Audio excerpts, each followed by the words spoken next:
বৃষ্টির মতো মিসাইল ঝরছে ইসরায়েলের আকাশ থেকে। টানা তৃতীয় রাতের মতো ইরানি ক্ষেপণাস্ত্রের আঘাতে প্রকম্পিত মধ্য উত্তরসহ ইসরায়েলের বিভিন্ন অঞ্চল। তেহরানের নজিরবিহীন হামলায় ব্যাপক ধ্বংসযজ্ঞ দেখছে রাজধানী তেল আবিব, বন্দরনগরী হাইফা সহ বিভিন্ন শহর।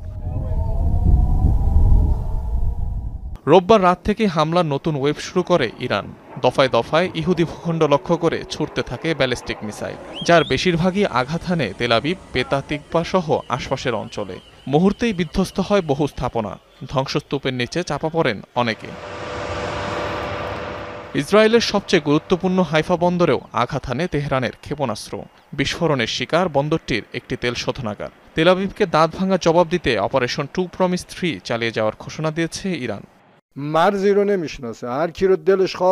কোথায় থামতে হবে ইসরায়েল সেটি ভুলে গেছে। এর কারণ যুক্তরাষ্ট্রের সমর্থন। কিন্তু ইরানের সেনাবাহিনী শক্তিশালী আইআরজিসি উপযুক্ত জবাব দিয়ে যাচ্ছে।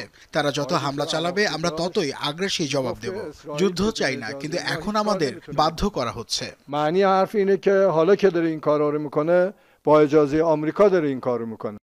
এর আগে রাতভর ইরানের রাজধানীসহ বিভিন্ন সামরিক স্থাপনায় হামলা চালায় ইসরায়েল। তেহরানে অবস্থিত কুদস ফোর্সের হেডকোয়ার্টারে বিমান হামলা চালায় আইডিএফ, যেখানে অবস্থান করছিল আইআরজিসির একাধিক শীর্ষ কর্মকর্তা।